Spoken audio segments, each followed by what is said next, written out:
Hola, buenos días. Muy buenos días, ¿cómo están? Ya son las 12, un minuto, creo que ya podemos comenzar, ¿verdad?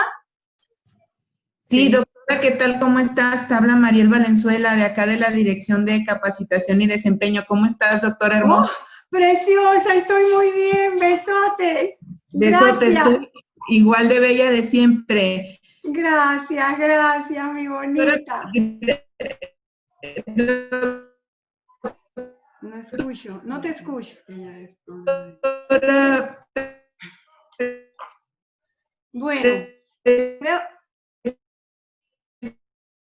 Hola, los demás me escuchan, ¿verdad? ¿cómo ves si Ok. Bueno, vamos a comenzar por respeto a ustedes. Yo soy la doctora Delia de los Ríos, médico especialista en los trastornos del lenguaje, habla y voz, es decir, médico logofoniatra.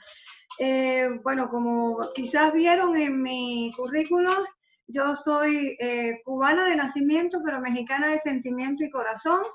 Y llevo aquí muchos años y quiero a mi México con el alma y por mi México hacemos lo que tengamos que hacer. Mi especialidad, bueno, la hice en Cuba y las maestrías de disartria y de disfasia, una disfasia en Moscú y disartria en España, se los comento por el hecho de que tenemos los conceptos más amplios, ¿no? No solo nos quedamos en un hemisferio, sino que buscamos patologías y las alteraciones y la repercusión de esas patologías en diferentes ámbitos, ¿va? Pero antes de comenzar como tal, hablarles de los trastornos del lenguaje y habla y voz, quisiera por favor ponerles un videíto muy corto de minuto 50, 2 minutos, para que sepan dónde estamos, que vean lo que hacemos y al centro donde pertenecemos y laboramos, ¿va?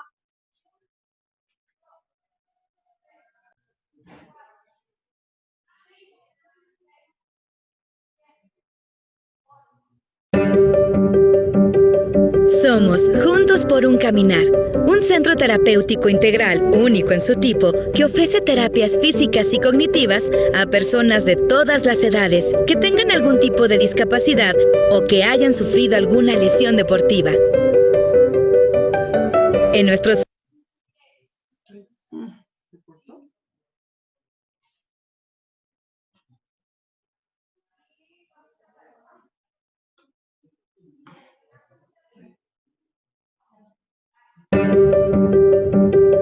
Somos Juntos por un Caminar, un centro terapéutico integral único en su tipo que ofrece terapias físicas y cognitivas a personas de todas las edades que tengan algún tipo de discapacidad o que hayan sufrido alguna lesión deportiva.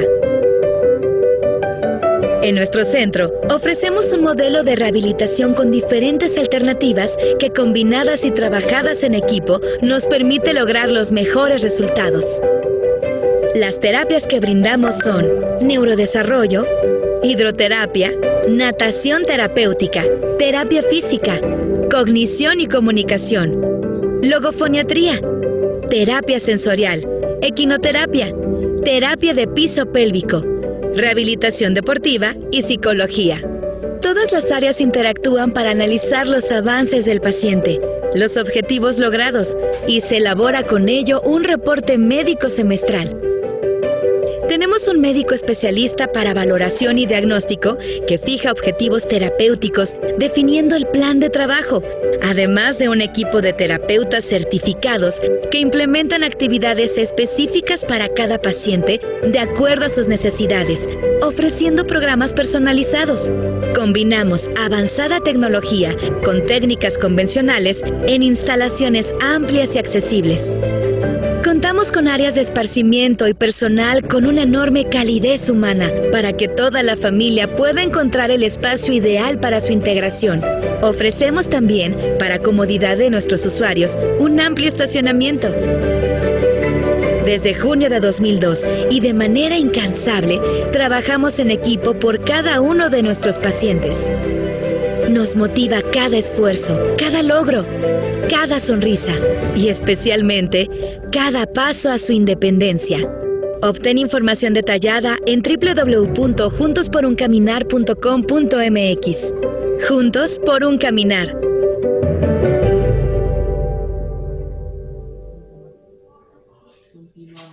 Ok, continuamos. Ahora bien, como les decía, yo soy médico logofoniatra y me dedico a rehabilitar los trastornos del lenguaje de habla y voz, sobre todo, por supuesto, de la comunicación oral.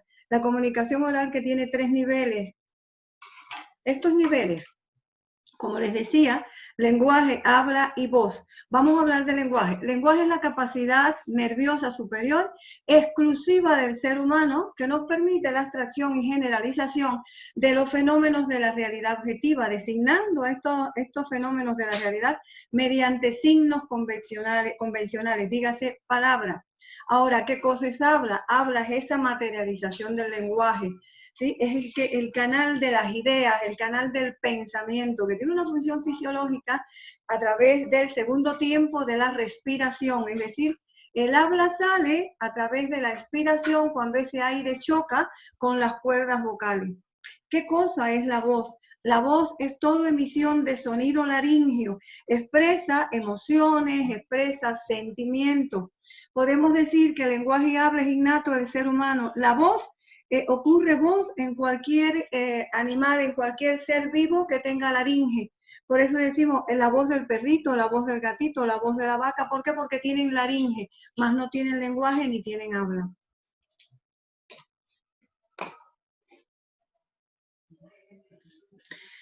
Ahora bien, dentro de las patologías del lenguaje, si se les hace engorroso porque es un tema, son temas un poco que a veces no se comprenden, vamos a tratarlo de decir de manera que me entiendan con un lenguaje un poco más claro. ¿Qué cosa es el lenguaje? Como les decía, es esa capacidad nerviosa superior exclusiva de nosotros los humanos.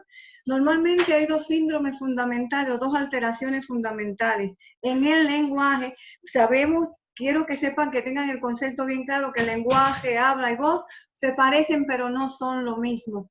Cuando yo digo que un paciente tiene trastorno en el lenguaje, estoy diciendo que ese paciente está teniendo alguna condición, alguna alteración de tipo neurológica. Como les decía, tenemos 2 síndromes fundamentales. El síndrome de desintegración, que ocurre generalmente antes del primer proceso madurativo cerebral. Es decir, antes de los 6 años de edad estamos teniendo este síndrome de desintegración. Normalmente el síndrome de desintegración ocurre cuando el paciente o el niño no puede integrar ese lenguaje, cuando no está formado el lenguaje, ¿sí? Por eso decimos síndrome de desintegración. Hay una dificultad para integrar ese lenguaje. Ahora bien, existe otro síndrome dentro del lenguaje que es el síndrome de desintegración. ¿Qué quiere decir esto? Una vez que el lenguaje ya se formó, que está estructurado, que ya el proceso madurativo a nivel cerebral está casi completo, ¿ah? Ocurre cualquier alteración, cualquier dificultad, cualquier trastorno, cualquier evento vascular que da el traste con este lenguaje que ya estaba formado. Esto normalmente ocurre después de los 6 años de edad, 6, 7, 10, 15, 20 años de edad, depende de la causa que origina este síndrome, ¿va? Dentro del síndrome de desintegración, allí tenemos diferentes patologías, como vamos a ver ahorita. Dentro del síndrome de desintegración, generalmente igual otras patologías, pero ya son patologías de prácticamente de adultos, de los adultos. Ya no tocamos, como decimos, el síndrome de desintegración estamos tocando más la alteración del lenguaje en los niños. El síndrome de desintegración estamos tocando la alteración del lenguaje en los adultos. Dentro de este síndrome de desintegración, como les decía, tenemos varias alteraciones, varios síndromes, varias patologías, pero hay 3 patologías específicas, como diría yo, que antes estaban consideradas, que eran 2. El trastorno específico del desarrollo del lenguaje. Para algún logofoniatra, fonoaudiólogo, cualquier terapeuta de lenguaje que me esté viendo ahora estará diciendo, que está diciendo la doctora, cuanto antes, hace 5 años atrás, creíamos que el trastorno específico del lenguaje tenía que ver con disfasia. Actualmente se sabe, incluso en el DSM-5, ya lo han sacado, el trastorno específico del lenguaje, ya de las disfasias. ¿Por qué? Porque estamos diciendo que el niño está teniendo un trastorno específico de ese lenguaje donde no hay un daño neurológico que le esté causando esta dificultad, ni un daño cognitivo. Sin embargo, sí tienen dificultades a la hora de sacar esas palabras, a la hora de sacar esos sonidos, a la hora de formar frases. Se diferencia totalmente de las disfasias porque en una alteración disfásica en el niño, lo que está viendo es que el paciente tiene problemas para integrar, problemas para formular. Hay desviaciones a nivel del lenguaje y son de causas neurológicas en todos los casos.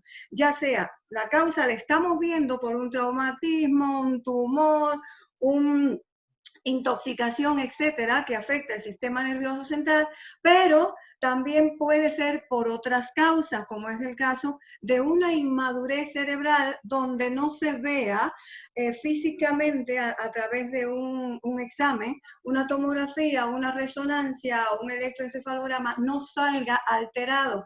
Sin embargo, estamos viendo que el paciente está teniendo un cuadro de alteración en el lenguaje de causa neurológica que generalmente viene asociado a otras patologías, como por ejemplo, uno como logofoniatra llega a su paciente y le dice a los papás, a ver papá, el nene tiene problema en el lenguaje, tiene problema en el habla, como dice usted, ¿ok? A ver, ¿qué otra cosa usted le ha visto? ¿Cómo gateó el niño? ¿Gateó, no gateó? ¿A qué edad caminó? ¿Cómo caminó? Entonces dice, bueno, ¿por qué una logofoniatra, un fonoaudiólogo se está metiendo en estos temas? Porque generalmente las disfasias nunca vienen solas. Generalmente las disfasias vienen con alguna discapacidad motriz, ya sea a nivel de la motricidad distal, dígase los pies, o a nivel de la motricidad proximal, dígase a nivel de la motricidad fina o pinza fina. Entonces van a tener diferentes problemas, diferentes dificultades, ya sea en la escritura, en la lectura, en la comprensión y demás. Dentro de estas disfasias les quiero mostrar un video para que ustedes vean la diferencia que hay entre un trastorno específico del lenguaje y la disfasia.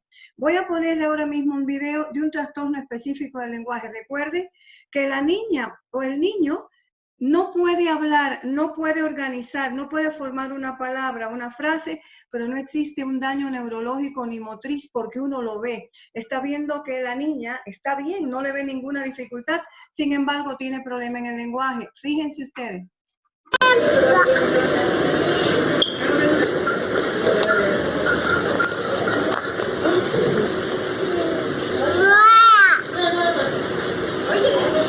¿Te gusta?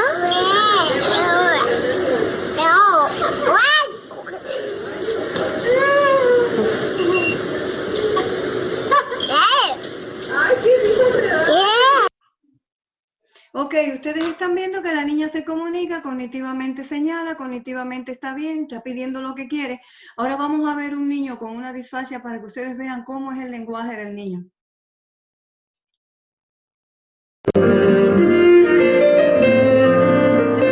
Tiene pato de agua. Tíralo agua. Tíralo pato. Tíralo. Tíralo pato. Date zapato. Tiene agua. ¿Te gusta el agua? Tiene pato de agua. Tiene pato de agua. Tiene pato. Tiene agua. ¿Qué es ahí? Tiene agua. ¿Qué es? Tiene agua. ¿Hay agua? Vamos.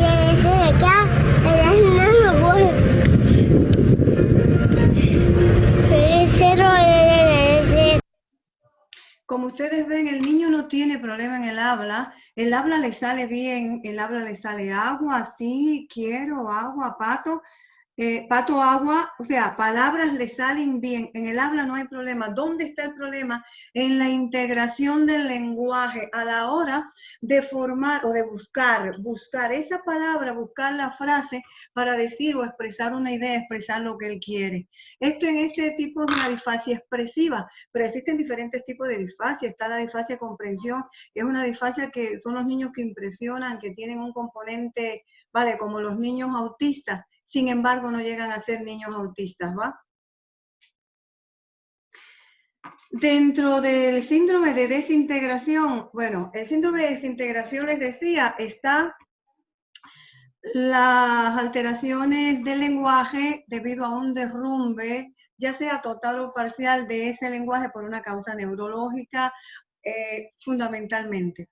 Existen diferentes tipos de alteraciones de desintegración, ya sean expresivos, ya sean de comprensión, mixto. Nosotros somos de la escuela de Luria, donde Luria clasifica las afasias en motrices y sensoriales. Dentro de las motrices, la motriz aferente, eferente y la frontal dinámica, y dentro de las sensoriales, la sensorial propiamente dicho de Wernicke, la afasia acústica amnéstica, que tiene que ver con la memorización, y la afasia semántica, la que cambia el significado de las estructuras o de del sentido de lo que él quiere decir. Vamos a ponerle, por ejemplo, un ejemplo aquí de una paciente con una afasia motriz. Aquí hay un derrumbe, como les decía, total o parcial del lenguaje, ¿sí?, que puede resolver sin dificultad en el caso de las afasias motrices, sobre todo en las afasias motriz aferentes, porque el pronóstico se complica un poquito más en las afasias eferentes y sobre todo en las sensoriales. Veamos para que ustedes vean cómo es el lenguaje de esta paciente y ya ha tenido como 10 terapias de rehabilitación. Vamos a pensar palabras que empiecen por trabajo, bueno. Trabalenguas. Trabada. Tráquea. Tractor. Trapo. Prisma. P-R-I-M-A.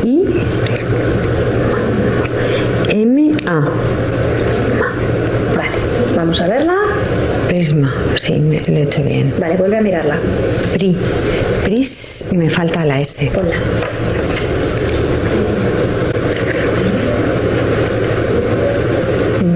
Crudo. Cru. C-R-U.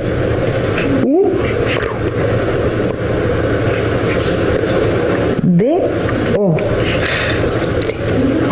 Sí, crudo. Sí, me ha salido bien. G-A-T-O. Repíteme otra vez. G-A-T-O.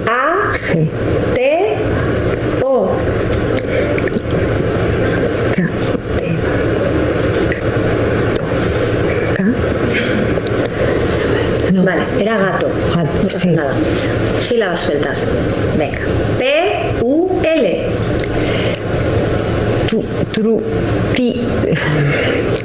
Esto me sale irregular. Ok, como se fijan, como les decía, las afasias motrices no tienen alteraciones a nivel cognitivo, tienen alteración a nivel expresivo, y se fijan cómo la señora se frustra, cómo la señora se da cuenta que tiene este problema y como que se pone ansiosa y demás porque no le salen las palabras. Cuando no salen las palabras, ella está hablando y no le sale la palabra que ella quiere, imagínense que parece que le estamos hablando en lengua extraña y que ella responde en otra lengua. Es una de las características de la afasia motriz aferente. Vamos a ver aquí un caso de una afasia de comprensión o cognitiva, una afasia de Wernicke. Fíjense ahora cómo el paciente tiene un lenguaje fluente, un lenguaje fluido. Sin embargo, no se le entiende lo que está diciendo. ¿Por qué? Porque el contenido semántico de lo que él está diciendo y lo que le llega es totalmente diferente, aunque tiene periodos de cognición. Fíjense en el video para que ustedes se den cuenta. Es una fase de Wernicke en rehabilitación. En el discurso. Mira, ¿quiénes son estos? Uy, esto. ¿Quién es? Unos cabales de Leira.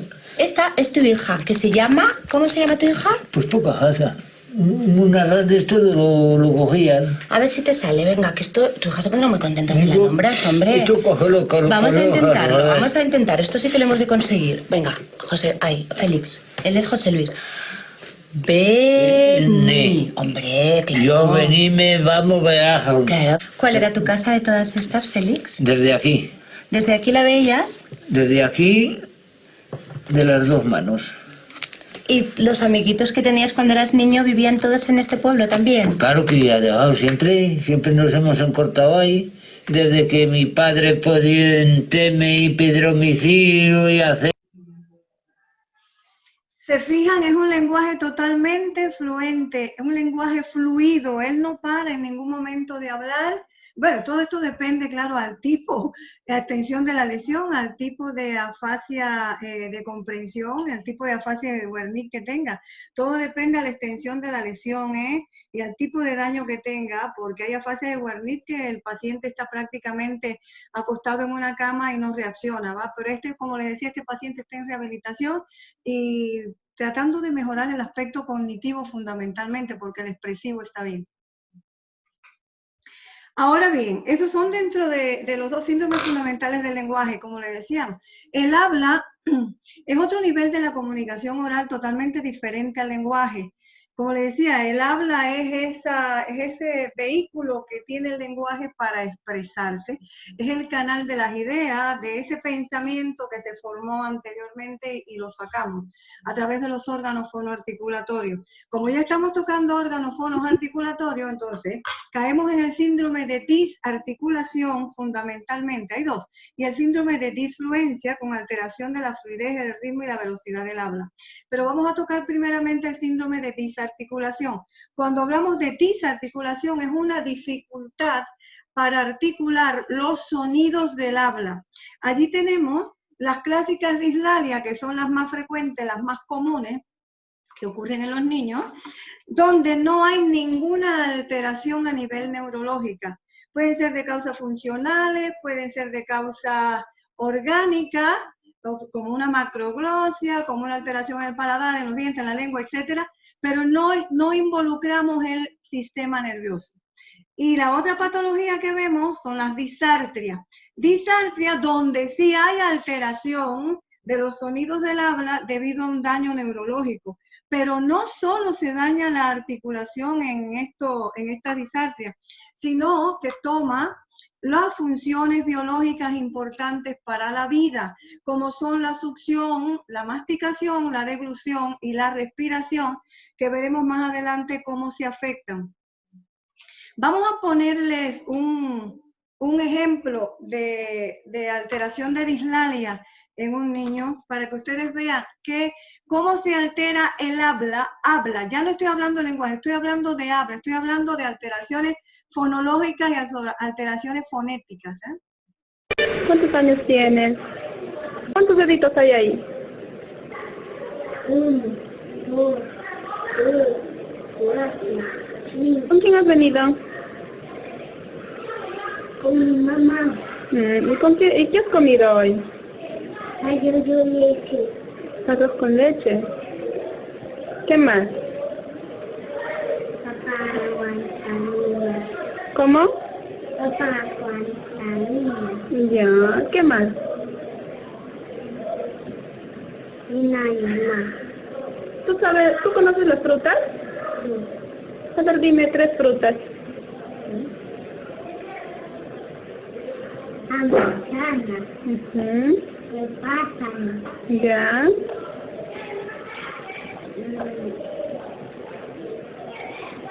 La naranja. Ya, muy bien. Ok, aquí no hay alteración neurológica que provoque estas alteraciones fonológicas. Ahora vamos a ver un caso de disartria donde si hay alteración en la producción de los sonidos con toma de la respiración, con toma puede tener toma de la deglución, toma de la respiración. Miren cómo habla este paciente. Hay alteración también del ritmo, de la entonación y en la generalidad de los casos aparece la salivación o cialorrea.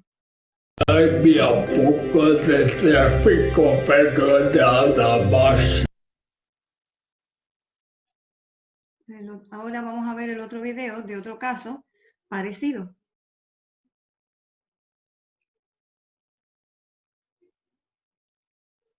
Muy bien. Me vas a decir los días de la semana. ¿Cuáles son los días de la semana? Lunes, martes, miércoles, jueves, viernes, sábado, domingo, lunes, martes, miércoles, jueves, viernes, hasta llegué. Hasta ahí llegaste, muy bien. ¿Y los meses del año cuáles son? Enero, febrero, marzo, abril, mayo, junio, julio, agosto, septiembre, octubre, noviembre, diciembre. Ok, como pueden ver, las alteraciones dislálicas se diferencian totalmente de las alteraciones disáltricas. En el niño que ustedes vieron que tenía dislalia, fíjense las características o la fascia del paciente, la cara del paciente, es una cara totalmente normal y se adecuaba al entorno de la situación o lo que estaba hablando.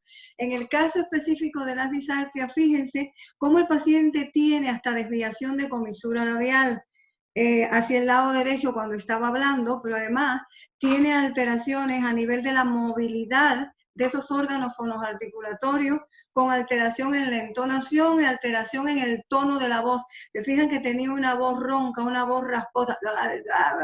Generalmente eso ocurre cuando hay alteraciones a nivel del tallo cerebral que compromete un poquito el cerebelo. Ahora bien, ahora vamos a hablar de las otras alteraciones del otro síndrome, que es el síndrome de disfluencia dentro del nivel de habla. El síndrome de disfluencia es una alteración en la velocidad, en el ritmo y en la fluencia del habla. Generalmente ocurren dos síndromes fundamentales aquí, o dos alteraciones fundamentales, que es la tartamudez o espasmofemia funcional y el tartaleo. La diferencia que hay entre las dos, acá tendemos a confundirlas, ¿no? Pero tienen diferencias clave tanto en concepto como en tratamiento.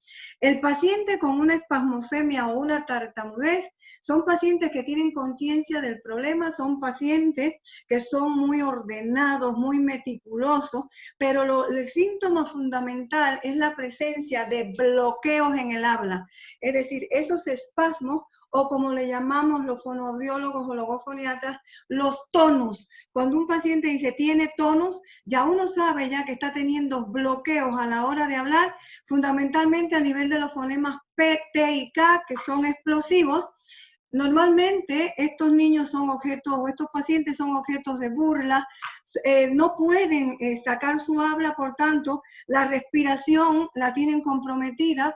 Si intentan hablar y están masticando o comiendo algo, pueden atragantarse, pueden tener algún cuadro de broncoaspiración porque tienen incoordinación fonorrespiratoria. Vamos a poner un ejemplo de un niño con una tartamudez o espasmofemia. Buenas. Sí, ¿qué desea? Me da una hamburguesa. Aquí está. ¿Le echo mayonesa? Sí,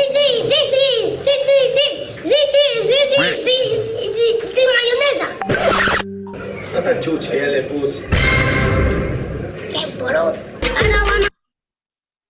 Este es el caso de un paciente que tartamudea, que tiene una espasmofemia funcional. Teníamos más videos, pero por cuestión de tiempo vamos a tratar de poner un paciente tartaleador, un paciente que está tartaleando, es decir, un paciente que tiene desequilibrio entre lo que dice y lo que habla con aumento de la velocidad, así con taquilaria.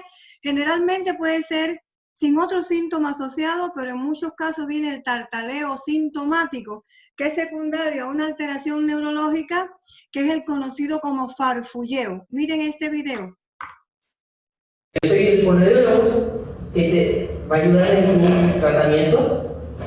¿De al lenguaje? Sí, de tu lenguaje junto a la tía Camila. ¿La tía de la que viene del otro día? Sí, la tía Camila, la del otro día, la que te atendió primero. Supe que te cambiaste de colegio. Sí, me cambié de colegio, pero no me gustan mis compañeros de ahora. ¿Por qué no te gustan? Porque me molestan mucho. Porque dicen que son diferentes. Ya. Porque Ok, aquí en este caso se ven que son pacientes que tienen un aumento de su actividad motriz, es decir, tienen una hiperactividad con aumento de la velocidad del habla.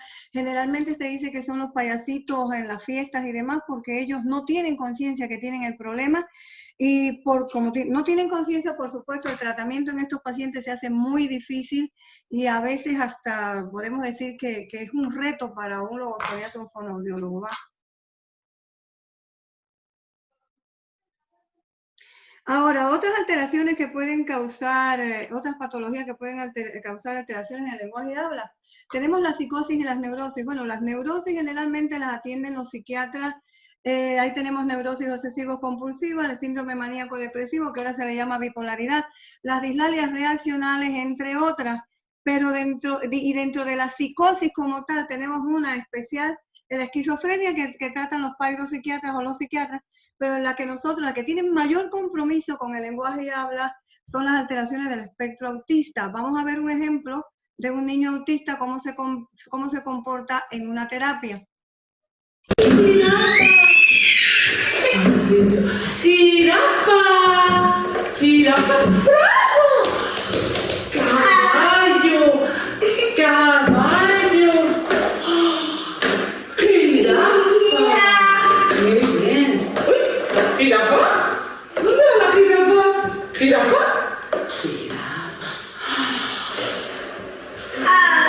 ¡Caballo!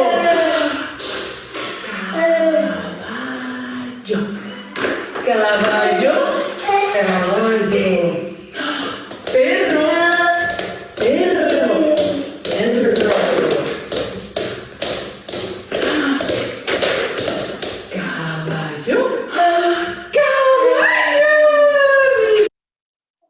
Muy bien, ahora vamos a ver el comportamiento del habla en el niño con el síndrome de Down. El niño con síndrome de Down tiene una dislalia de tipo infantiloide, que es generalizada. Infantiloide porque todos los niños Down tienen su tríada característica, pero una de las tríadas es la discapacidad intelectual que tiene. Y eso es lo que da la funcionabilidad o no de un paciente Down.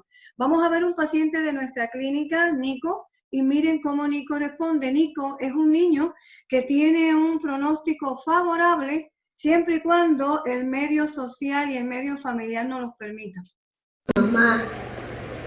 Papá. Papá. Bebé. Bebé. Taco. Taco. Paco. Muy bien. Tomate. Tomate. Helado. Helado. Chocolate. Chocolate. Jícama. Vaca. Ahora vamos a ver otro paciente igual que tiene síndrome de Down, pero tiene un compromiso mayor de su coeficiente y su capacidad intelectual. Muy bien, muy bien. Oye, ¿te gusta bailar? ¿Vamos a bailar un jarabe tapatío? ¿Sí? A ver, enséñame tus botas.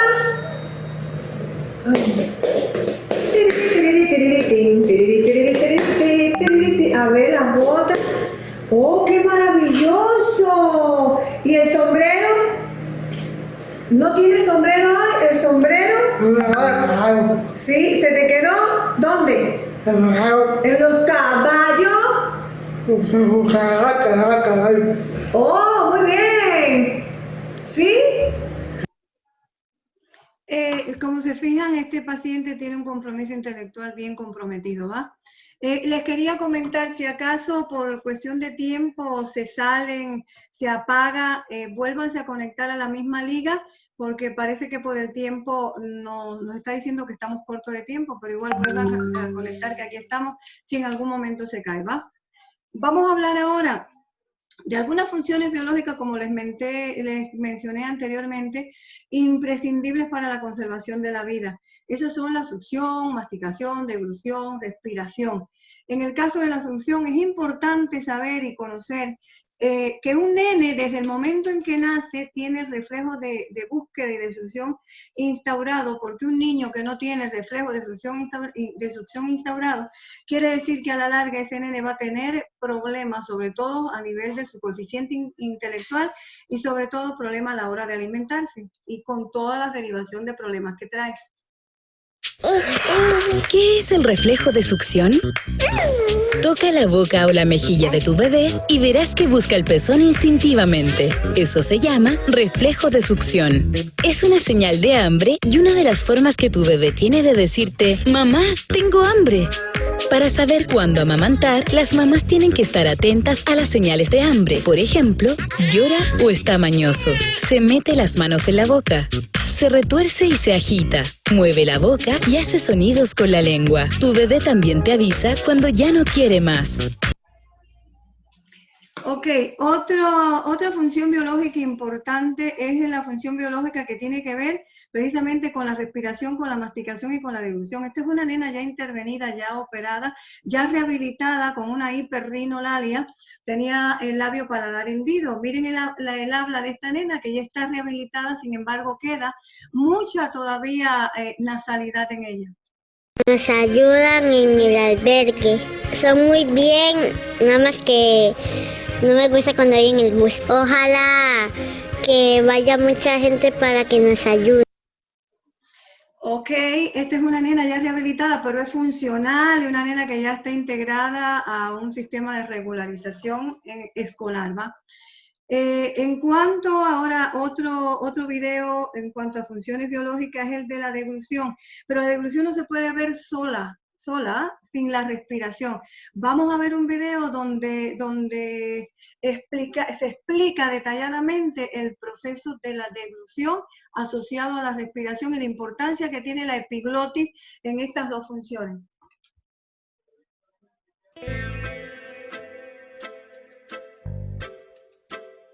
Para entender la importancia de la respiración normal y la deglución, debemos aprender acerca del funcionamiento de la epiglotis. En una vía aérea normal, la inhalación y la exhalación se realiza a través de la boca y nariz. El flujo de aire de retorno ocurre en sentido inverso, influyendo en el gusto y olfato, y por supuesto en el habla al atravesar las cuerdas vocales. En una deglución normal, la laringe se eleva y la epiglotis baja, comportándose como una válvula mecánica. Esta acción permite que la epiglotis obture la tráquea, protegiendo la vía aérea y desviando los fluidos o líquidos hacia el esófago. En una deglución normal la epiglotis cierra la laringe y la respiración se detiene temporalmente, incrementando la presión en la laringe por breve tiempo. Una vez que se ha deglutido se reinicia la respiración, permitiendo así mantener aisladas ambas vías, pudiendo deglutir y respirar con normalidad.